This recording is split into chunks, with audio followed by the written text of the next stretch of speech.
ancient Pergamon, the center of pagan worship in Asia Minor, once known as the place where Satan dwells. In the 1st century, it was a thriving city. But after countless wars and natural disasters, the temples of Pergamon lay in ruins. By the mid-19th century, the once great city of Pergamon was barely a memory. The locals were using the site as a quarry, looting the marble for new buildings, until 1864, when a German engineer paid a visit. Karl Humann was shocked by the destruction of the priceless artifacts, so he got permission to excavate the ancient city himself. And what he found was one of the greatest monuments in history, the altar of Zeus. Stone by stone, the altar was excavated and brought here to Berlin, and then it was reassembled and placed in its own museum. The Pergamon Museum was finished in 1930, with the altar as its centerpiece. Eventually, it caught the eye of a young man named Albert Speer, the new chief architect for the Nazi Party. Adolf Hitler had commissioned him to design the parade grounds for the party rallies in Nuremberg, and for inspiration, Speer turned to the Pergamon altar. Speer gives all the credit to Hitler. I think that he's like a good interior decorator that someone hires, and that client already has the ideas of what he wants to do, and the decorator agrees with him and just fulfills them. So that's what Speer did. Using the altar as his model, Speer created a colossal grandstand at the rally grounds. It became known as the Zeppelin Tribune. After the war, only a small part of it was left standing. In the middle of the grandstand, where the altar to Zeus stood in ancient Pergamon, Albert Speer built Hitler's podium. Hitler wanted to create what he called a mass experience, and Speer came up with the perfect idea. Most of the Nuremberg rallies were held at night, so Speer surrounded the grandstand with 150 searchlights. The columns of light extended for miles in the sky, creating the mystical effect Hitler wanted. The concluding meeting in Nuremberg must be exactly as solemnly and ceremonially performed as a service of the Catholic Church. This effect was known as the Cathedral of Light, and it became a hallmark of Hitler's events. It was even used in the closing ceremonies of the 1936 Olympics in Berlin.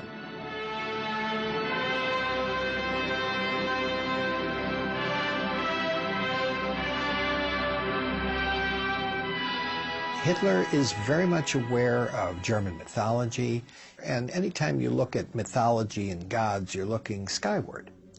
So I don't think it's an accident that he says to Speer, let's create an environment of looking towards the heavens. And that's what it does. Inside the rally grounds, thousands of Nazi Party members marched in torchlight parades. These events happen at night, which gives a contrasting effect of fear, of strength, of the unknown, of mystery, and that's all intended by him. He's very theatrical.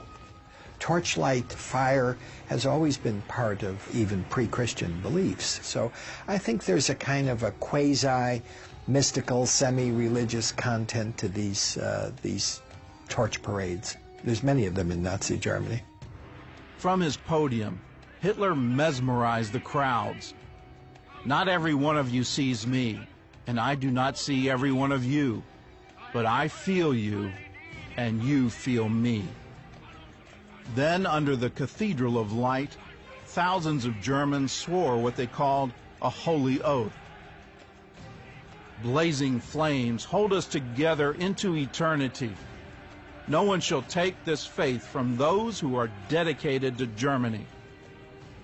From 1933 to 1938, hundreds of thousands of people gathered here every September for the Nazi Party Congress. But it was the 1934 Congress that captured the attention of the world, thanks to what may be the greatest propaganda film of all time. The 1934 party film is the consummate picture of Hitler. That's it. No other film was ever made of him. And he didn't want any other film made of him. Everything that he wanted people to know about the Nazis is in that film. It was shown continuously for 12 years in Germany. Triumph of the Will was directed by a young German actress named Leni Riefenstahl. She was a famous movie star. I would characterize her sort of as a female Indiana Jones. And she was pretty and shapely and popular. Romantic films, escapist. Hitler's a bit of a romantic. And so he liked her. The film portrayed Hitler as a godlike figure, the savior of the German people. Hitler's entrance in the film is from the sky, as a Messiah would be descending down through the heavens, through the clouds, to the faithful waiting for him below.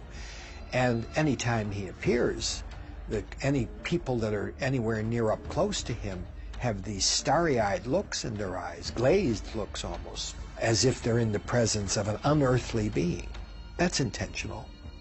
In his speeches, Hitler often borrowed Christian phrases, like in this scene with the Hitler Youth. After they sing their song devoted to him, Hail Hitler to Thee, which is almost like a religious chant, he goes into his speech and he says things like, "You are flesh of our flesh and blood of our blood." Well, he borrows that from the Roman Catholic ritual, with which he's very familiar. It's a very physical statement, and it resonates with that crowd. Hitler's popularity skyrocketed after the release of Triumph of the Will. The next year, more than 1 million Germans came to Nuremberg to hear his speech.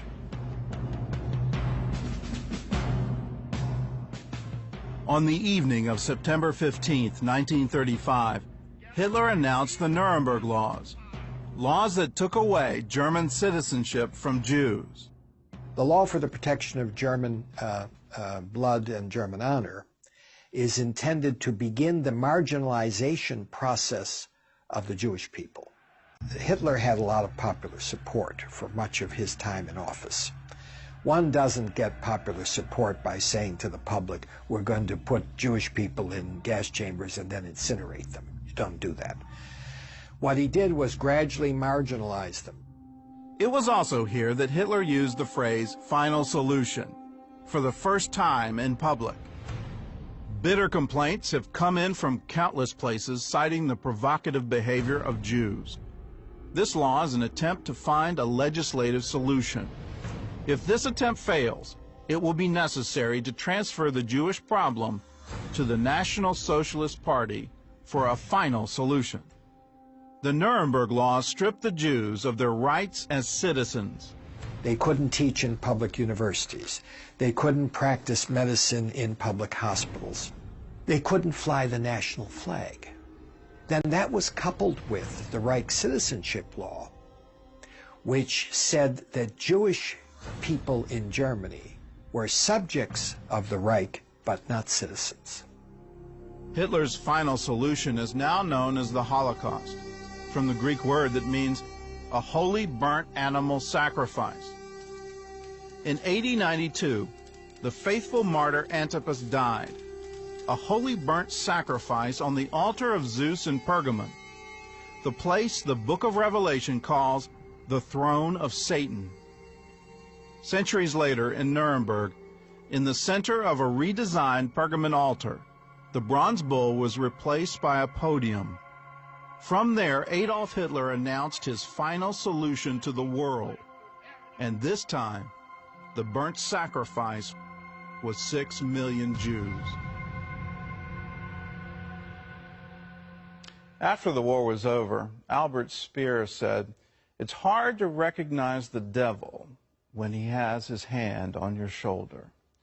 What are the signs of the Antichrist? What are the evidences that someone has this spirit, the spirit of Antichrist? Well, let's look first to 1 John chapter 2, verse 18. Little children, it is the last hour, and as you have heard that the Antichrist is coming, even now many Antichrists have come, by which we know that it is the last hour. When you look at this verse in 1 John, you start understanding there isn't just one Antichrist, there are many. There is a major one to come, but there have been many in history who have set themselves up as against Jesus, against the Messiah, against the Holy One of Israel. And here's how they do it. You find it also in 1 John. This is chapter 4, verse 3. Every spirit that does not confess that Jesus Christ has come in the flesh is not of God. And this is the spirit of Antichrist, which you have heard was coming and is now already in the world. So as John's telling us, this is already here, and it's been here for thousands of years. And how do you recognize when someone has this spirit, someone who acts as one of the many antichrists? Well, here's a clue, and this is directly from Jesus, and he's prophesying about the destruction of the temple in Jerusalem. And it's interesting, his disciples come to him and say, well, when will these things be? And what is the sign of your coming and the end of the age? And so there's a three-part question here. Jesus in Matthew chapter 24 answers all three questions, but specifically adds in a unique phrase that comes from the book of Daniel.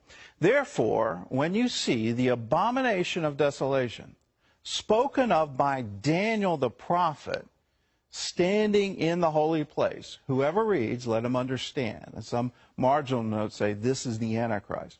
Let those who are in Judea flee to the mountains. Now, this specific prophecy of Daniel, some claim, was fulfilled already before Jesus was even born. Antiochus Epiphanes came, and he slaughtered Jews. About 80,000 were killed. And in the Holy of Holies, in the temple, he set up a statue of Zeus. And there he offered sacrifice, and he sacrificed a pig in the Holy of Holies, the abomination of desolation in the Holy of Holies, and he offered a pig there. 80,000 Jews died. It was illegal to be Jewish. It was illegal to circumcise. It was illegal to observe the Sabbath. It was illegal to offer sacrifices. And all of this had happened before Jesus was even born. So he's prophesying yet another abomination of desolation from the book of Daniel that would come. His name was Titus, and it happened within a generation of the death and resurrection of Jesus Christ. It happened in AD 70. And Titus came and he looted the temple. Behind me, you can see the Arch of Titus, which still stands in the city of Rome. And you see the golden menorah that had been taken. You see the silver trumpets, articles from the temple that were taken as trophies back to the city of Rome by the then-to-be Emperor Titus. And he set them up in a special temple and offered sacrifice to them there. Now, what did Titus do? He absolutely destroyed Jerusalem. He tricked the Jews and said, if you want to celebrate Passover, you can go into the city. And then when the city was filled, he then shut the gates and he literally starved them to death. From roughly April to August in AD 70, 1.1 million Jews were killed. And after he took the city, the reports are that he then set up a statue of himself. And a Roman legion came in and offered sacrifice in the Holy of Holies to Titus. He put himself in the place of God in the temple in Jerusalem. Here's what Titus had to say. And you find this from Philostratus. He wrote contemporaneously, and he said this, he quoted Titus. After Titus had taken Jerusalem, and when the country all around was filled with corpses, the neighboring races offered him a crown. But he disclaimed any such honor to himself, saying it was not himself that had accomplished this exploit, but had merely lent his arms to God, who had so manifested his wrath. This is one of the signs of the Antichrist, one of the signs of the abomination of desolation. And there is yet to be filled, because we know from both the writings of Paul, the man of sin, from the writings of John in Revelation, and from the words of Jesus, that there will yet be another Antichrist who will come, who will try to set himself up in the Holy of Holies. Here it is from Daniel chapter 8, verses 23 through 26. These are the signs of the Antichrist. And in the latter time of their kingdom, when the transgressors have reached their fullness, a king shall arise, having fierce features, who understands sinister schemes. His power shall be mighty, but not by his own power. He shall destroy fearfully, and shall prosper and thrive. He shall destroy the mighty, and also the holy people. Through his cunning he shall cause deceit to prosper under his rule, and he shall exalt himself in his heart. He shall destroy many in their prosperity. He shall even rise against the prince of princes, but he shall be broken without human means. And the vision of the evenings and the mornings which was told is true. Therefore seal up the vision, for it refers to many days in the future. Now Daniel here is quoting an angel, and that angel is giving him the keys. Let's look at each one. A king shall arise. When you get the understanding, it's a king. It's an absolute ruler. And you can call them emperor. You can call him a Caesar. You can call him a Führer. You can call him a chairman. You can call him all kinds of things. But you've got to understand, he has absolute rule. When he makes a decree, it becomes the law of the land. Second, his power shall be mighty, but not by his own power. He'll have unusual things. The book of Revelation talks about he'll have the ability to give signs and wonders. He'll be so unusual in his power that even the elect can be deceived by what he's doing. So when you look at the Antichrist that have arisen, Titus said, well, I didn't destroy Jerusalem. I just lent my arms to God. You start to understand what's going on. The Führer said he was tapping into the Third Reich, the third millennial reign of the great German people. They always attribute that it's not their own power, they're tapping into some supernatural power. Third sign, he shall destroy fearfully, and then he shall destroy the mighty, and also the holy people. Start understanding, what does the Antichrist go after? He always goes after the holy people. And whether that's Jews or Christians, he targets them and tries to wipe them out. He also destroys prosperity. He exalts himself in his own heart, and then he shall destroy many in their prosperity. So we see destruction fearfully, destroying the mighty, destroying the holy people, and destroying many in their prosperity. He brings poverty, he brings destruction, he brings genocide against the holy people. And the final clue, he shall even rise against the prince of princes. He exalts himself against the Messiah, against Jesus. He puts himself in the place of the Messiah, and that's the final sign. Where's the hope? He shall be broken without human means. When we understand that God himself will intervene, God himself will bring a resolution to the Antichrist, then we can rest secure knowing our future and our hope are with him.